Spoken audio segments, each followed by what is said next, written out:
Trump says oil reserves would run out in 4 weeks. We run out of reserves at about 4 weeks, Trump said in France while at the Group of Seven summit. This was last week, discussing the recent memorandum of understanding with Iran. You know, there are reserves all over the world, and we would really run out, and there will be a time when you wouldn't be able to get it. We are not running out of oil reserves in the next 4 weeks. Yes or no? Doomberg is back. He's the head writer of the Doomberg substack, and it's a pleasure to have you back, Doomberg. A lot to discuss since the last time you were on the show, which is late March.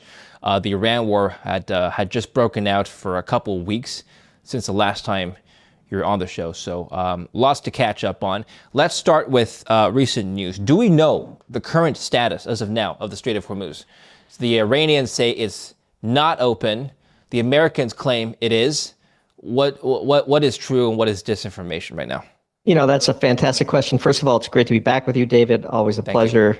One of the things that we have confronted throughout this war is, in fact, that wall of disinformation, misinformation, falsehoods, and so on that have so proliferated online. And throughout this entire episode, we have come to rely on the market as one source of unvarnished truth. And if I look at WTI today trading at 72 or 73 or wherever it is, that kind of tells us that the market believes the Strait is effectively open, because it is not that much more expensive than oil was before the war even started, which I think is confounding to many people. We could get into why we think that is. But we have seen claims and counterclaims, especially with President Trump, who likes to mix things up on Truth Social, post outrageous things just to see how people respond to them sometimes.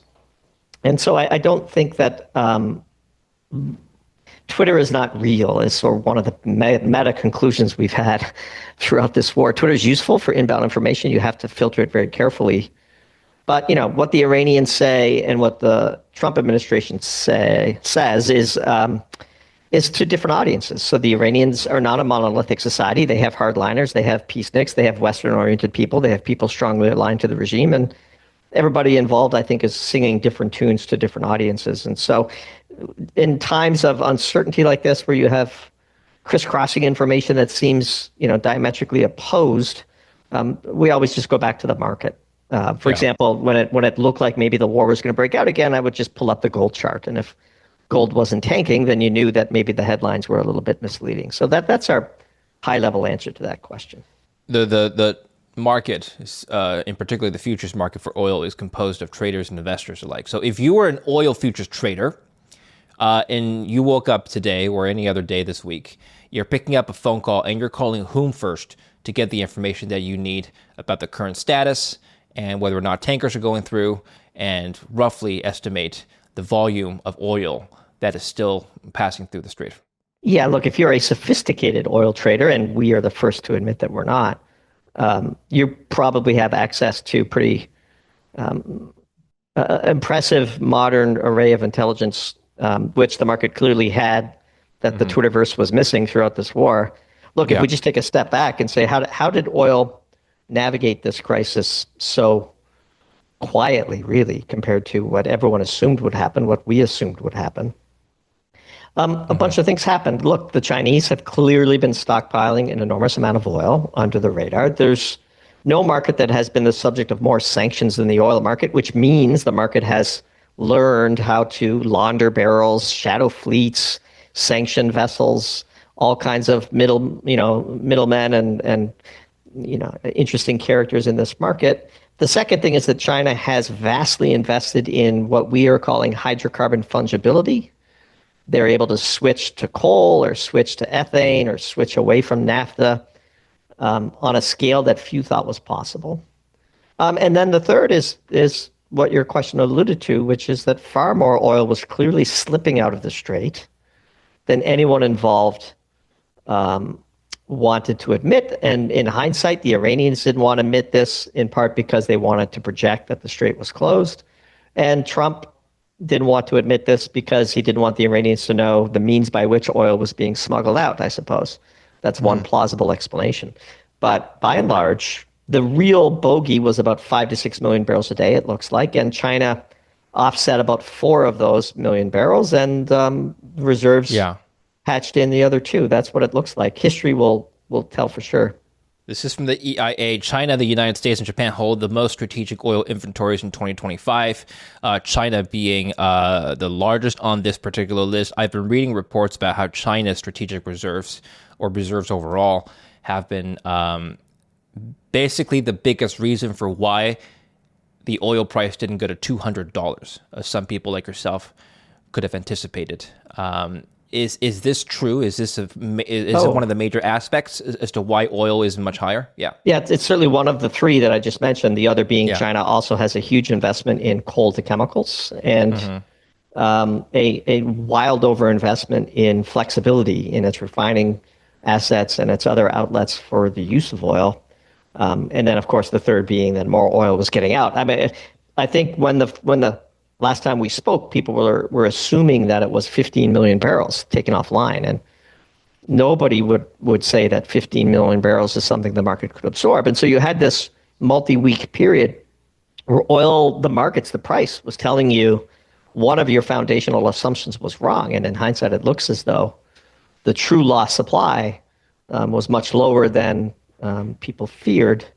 And, there was an awful lot of inventory floating around the world, a glut of oil before this war started. And everybody involved in the oil market is probably happy to see huge piles of that inventory burned off at 90 to 100 when it could have been burned off at 30 to 40 if no war had broken out. And so there's motivations at play here to keep that narrative of significant shortage alive. This is speaking of this narrative. This was making the rounds in the news all month. Jeff Curry, and he was a veteran market strategist. Jeff Curry from Carlyle Group. He said that the U.S., Asia, and Europe, and potentially the U.S. could face shortages by July. Yeah. He was talking about the dwindling reserves. Can you comment on this? Do your own numbers support this thesis? Well, let's just talk about the U.S. So first thing I would say is Jeff Curry's not here, and I would refrain from criticizing the guy, and I don't know the context of that. This is, somebody quoting something he allegedly said. In the U.S., there was never any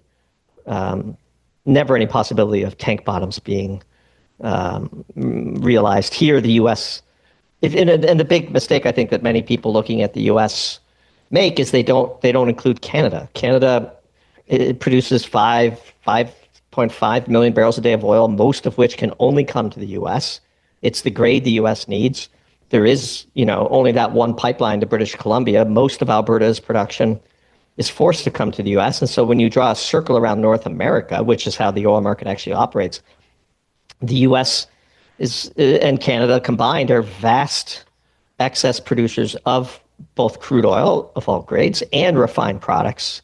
And so when you have excess supply, you're never going to run your tank bottoms dry because you could just, taper off the exports and replenish the domestic supplies. And so this fear-mongering, I think, was unjustified, at least as it pertains to the U.S. There's no question that places like Australia and Singapore and the Philippines, Korea, Japan to a lesser degree because it had a huge amount of oil in storage, there was certainly a risk that if the war had prolonged, those parts of the world would run into some trouble. But North America was always a fortress and was never going to run dry.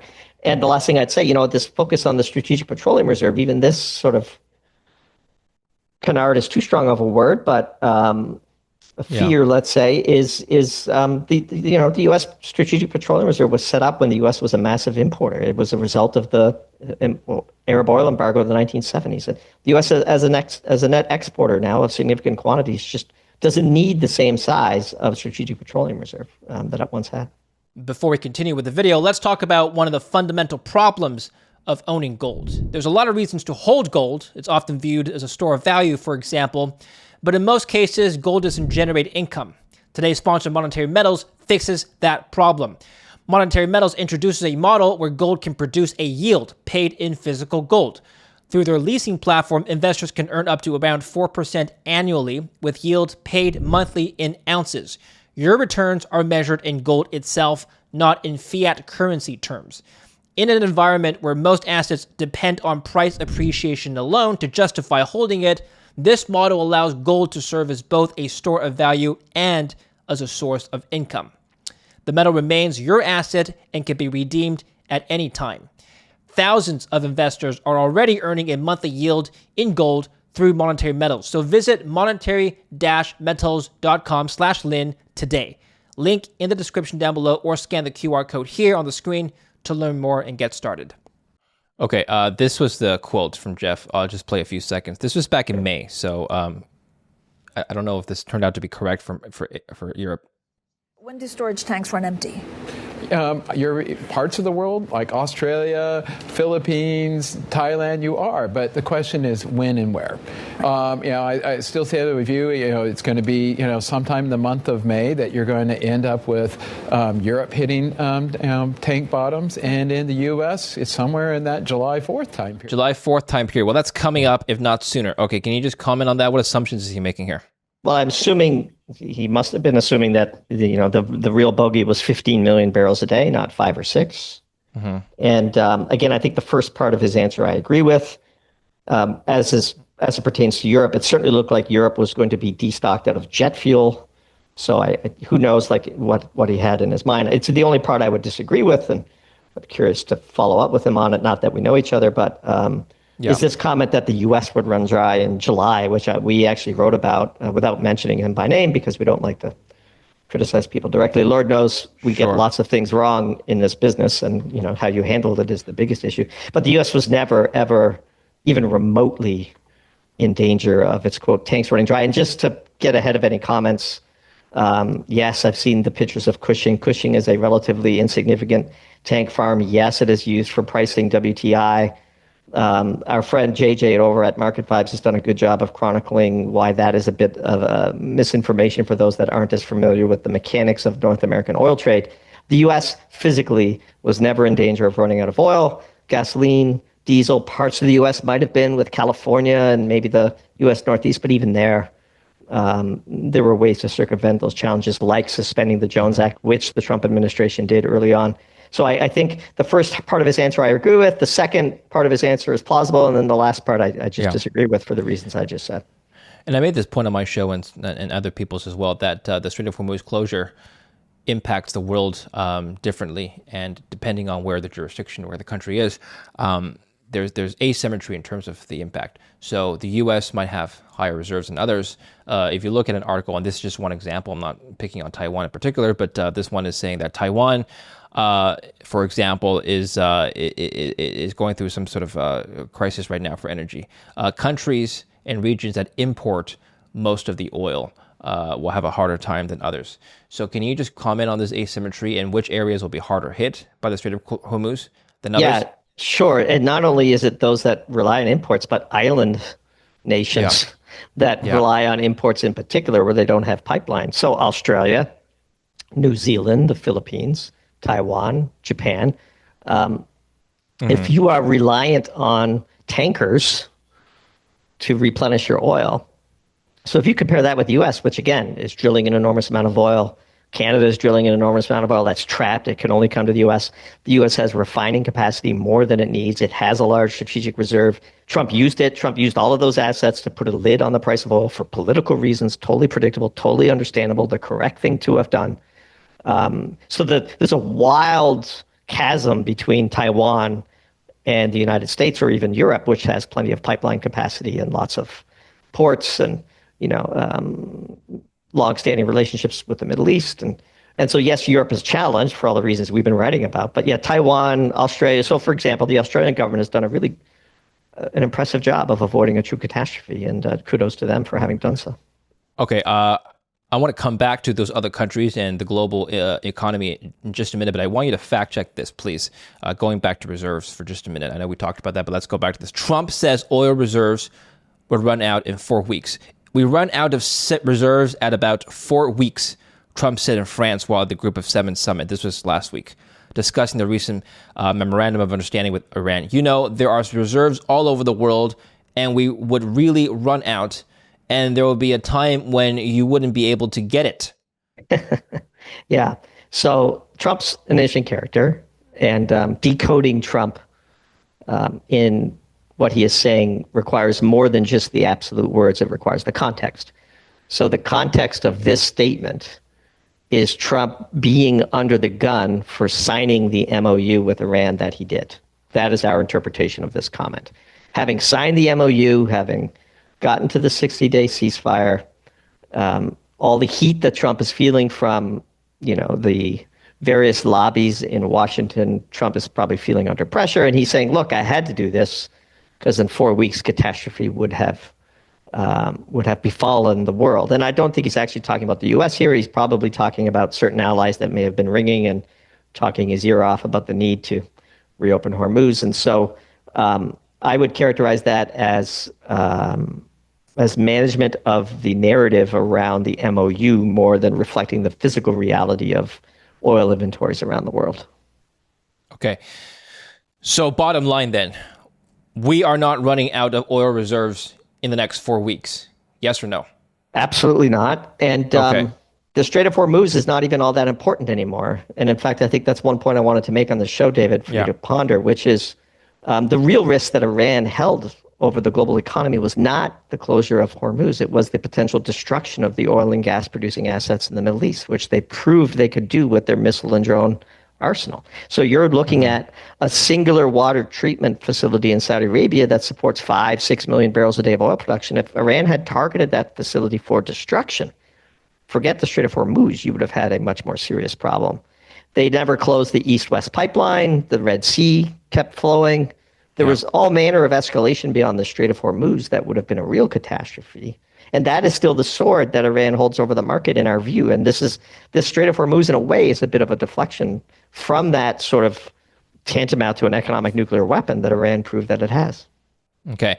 The EIA estimated in 2024 that the U.S. exported about 30% of the energy it produced in 2024. Suppose inventories were to start running low, could this number be much higher? Would it have to be much higher, do you think? Well, it would be lower because it would save the energy for the home front, wouldn't it? I mean, that export number, wouldn't the global allies and other partners be like, hey, guys, we need more oil? Right. So in a crunch coming up ahead of the midterms, is Trump going to feed Australia or is he going to feed Ohio? Makes sense. Okay.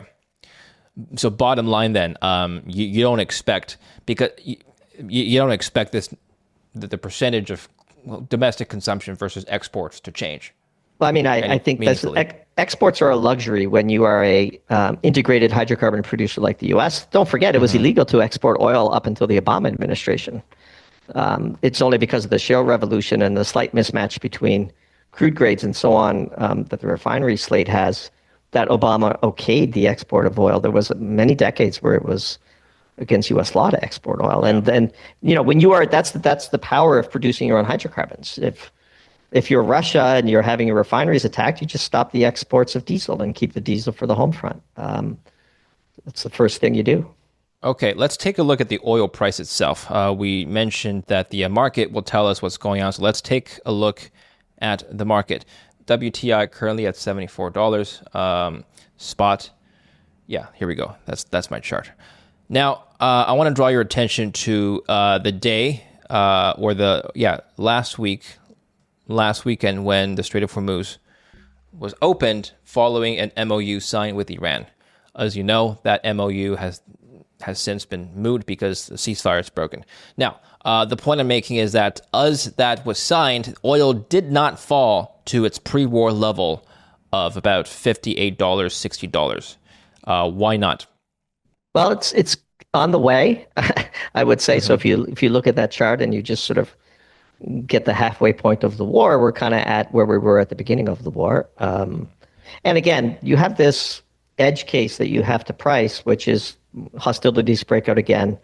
I don't know, imagine, Israel launches a full invasion of Lebanon and the Iranians launch, dozens of missiles into Israel, and Israel launches dozens of missiles into Iran and attacks its water treatment facilities. And so Iran does the same. And then Iran accuses, the Gulf countries of participating in these attacks and attacks their oil and gas producing facilities.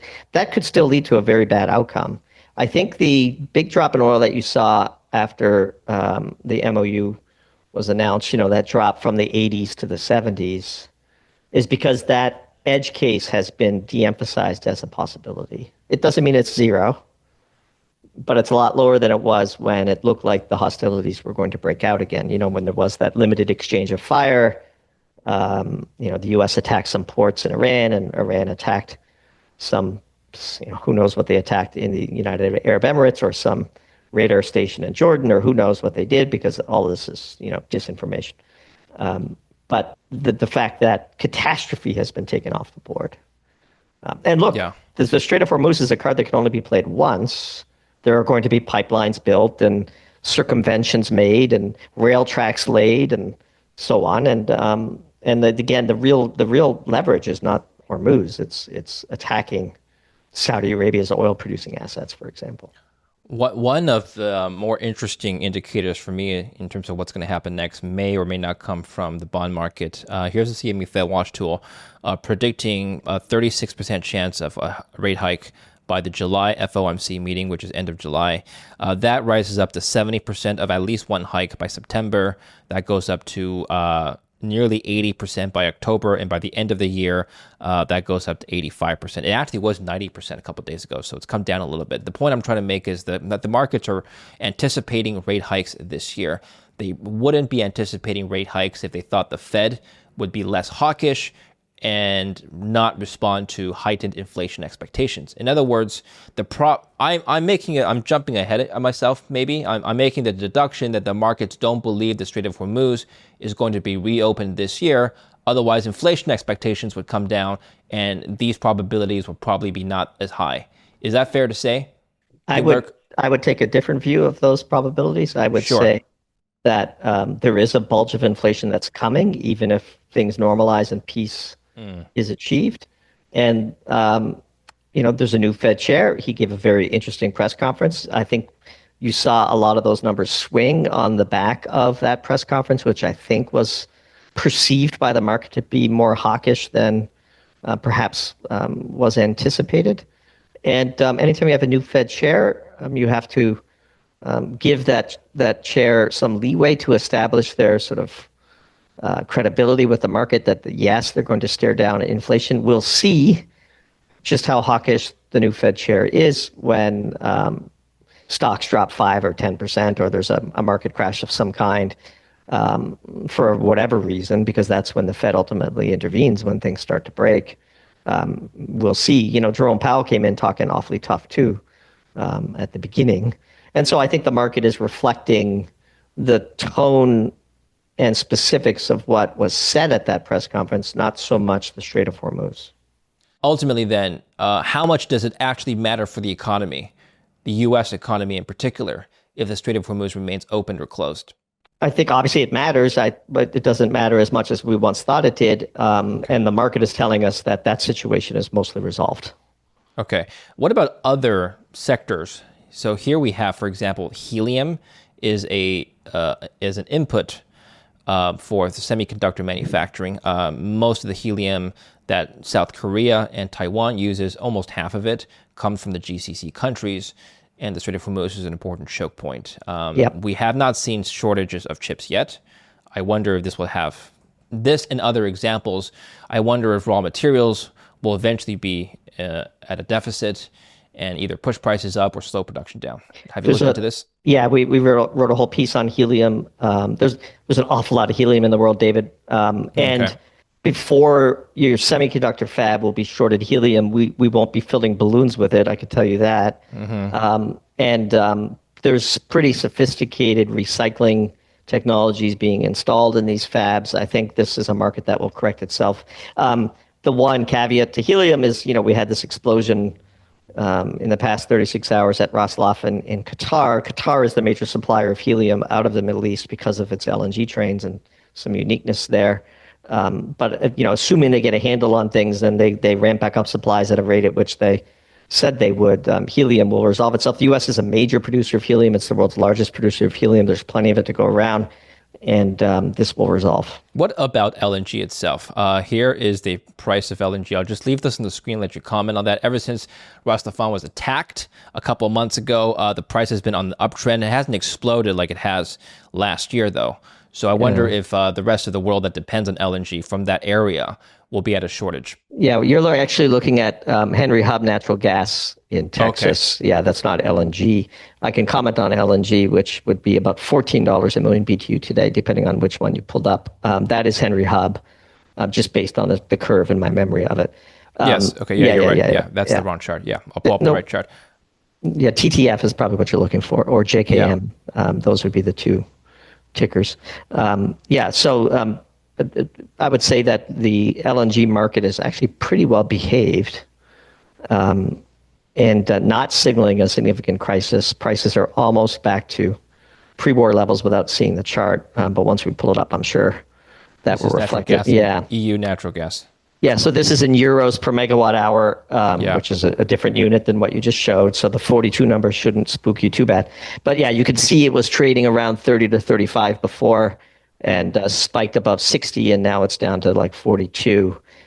It's traded in euros per megawatt hour because the primary use case for LNG is to produce electricity, and so that's the way the market prices LNG imports. That on my screen today.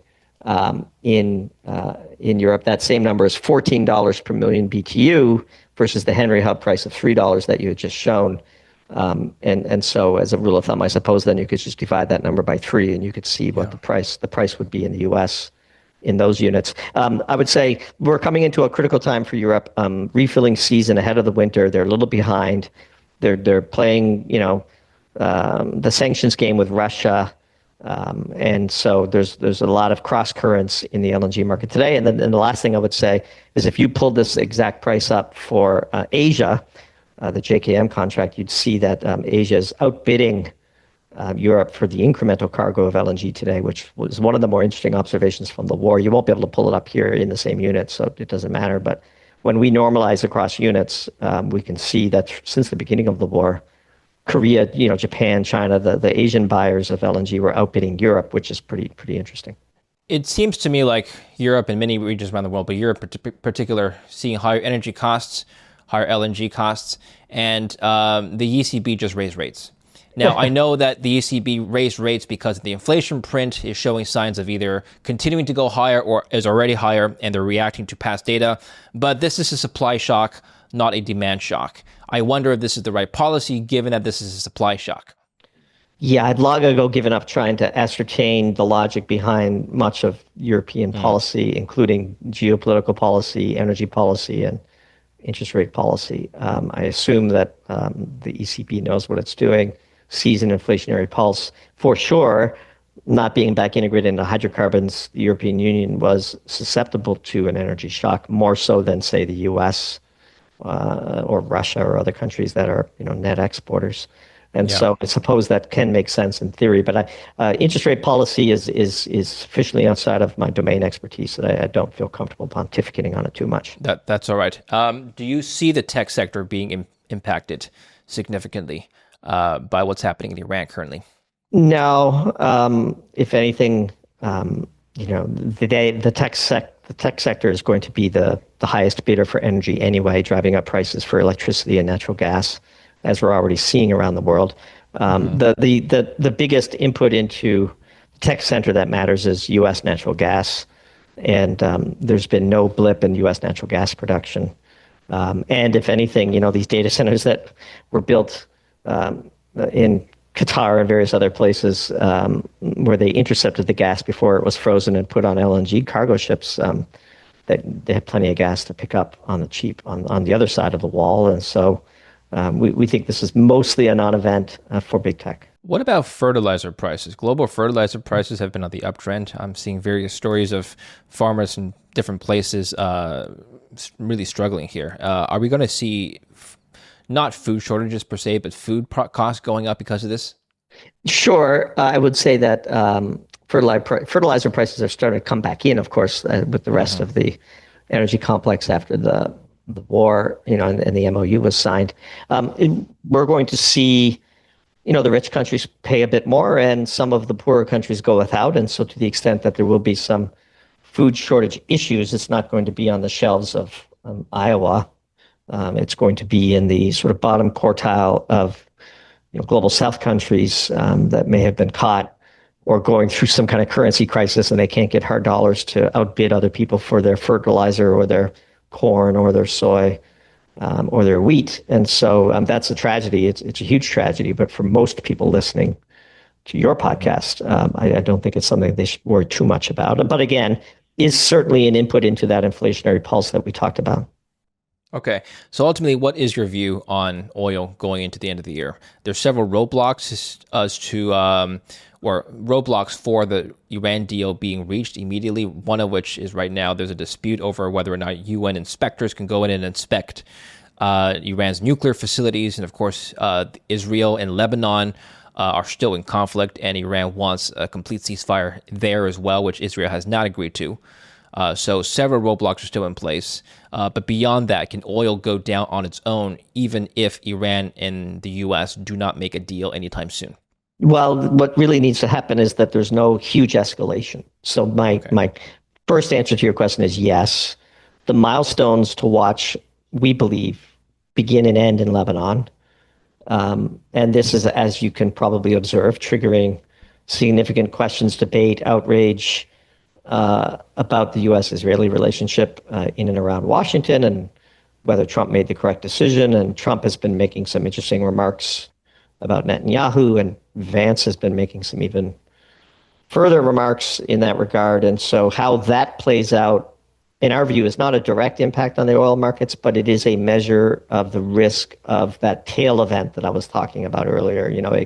A full-blown re-escalation, the gloves come off, missiles start flying again, and critical infrastructure starts getting hit. And in that case, sure, you could see a spike in oil. Absent that, which is our base case, that won't happen, you're going to see the oil markets calm and drift lower and achieve pre-war prices here pretty soon, all things being equal, which of course they rarely are. Is there a reason for why oil doesn't retain its geopolitical risk premium for long? That's what history has shown. Every time you have one of these spikes, the world becomes more resilient. Engines get switched, feedstock alternatives get developed, people switch out of hydrocarbons altogether, electric vehicles in China, coal to chemicals in China, the whole fungibility part. What we're seeing, and we showed this plot in one of our recent pieces, if you look at the last three super spikes in oil, just before the global financial crisis, after the war in Ukraine, Russia, 2022, and now, if you plot the Bloomberg inflation-adjusted price of oil over that time period, what you're seeing is lower highs incrementally. That elasticity framework, that arc of elasticity is changing significantly for oil. Alternatives are being developed. The market is more efficient. The speed to bring new oil to market is shorter. The quantities of oil in inventory are larger. The market doesn't like it when oil spikes too high because it triggers economic issues, GDP contraction, recessions. And so, we're kind of in that sweet spot now between 70 and 90 where the oil industry likes it. Whether they can keep it there remains to be seen.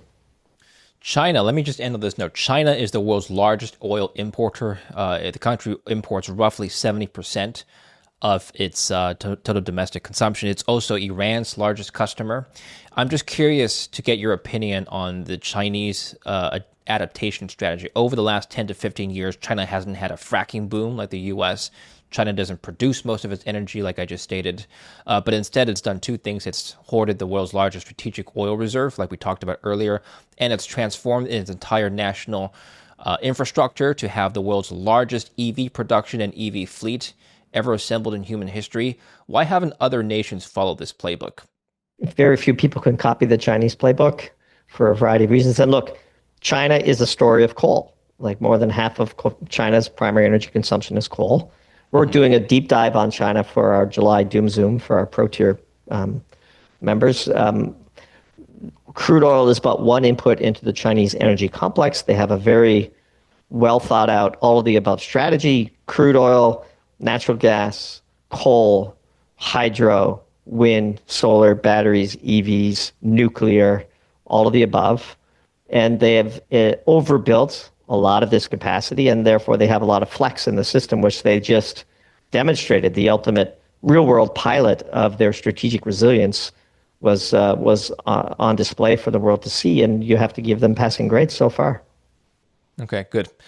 Excellent thoughts. Thank you, Doomberg. Tell us what you're working on now, and I understand you're not writing solely on energy all the time, so give us a teaser of your upcoming piece and some of the things you've been writing about recently. Yeah, sure. We got a piece coming out this week on fusion and perhaps how like the next SpaceX $1 trillion IPO might come from that technology. We've got a piece on NGLs and how the natural gas liquids markets fared during the war. We've got a few other things in the hopper, like that China presentation that we just referenced, where we do a deep dive on the all things China. But everything's at Doomberg.com. As you know, we publish about 8 articles a month and a Doom Zoom presentation. We publish 4 recordings a month over at Classics Read Aloud, which is our new sister publication, a great substack for those that are interested in outstanding classic literature. Well-polished people like yourself. And lots of great stuff happening over at Doomberg.com. Thanks for the opportunity to come on your show, David, and I really appreciate it. We always appreciate the opportunity to speak with you, Doomberg, so thank you for educating us. Do follow Doomberg in his work, links down below, and we'll stay up to date and get Doomberg on again soon. Thank you very much for coming on today. Thank you for watching. Don't forget to like and subscribe.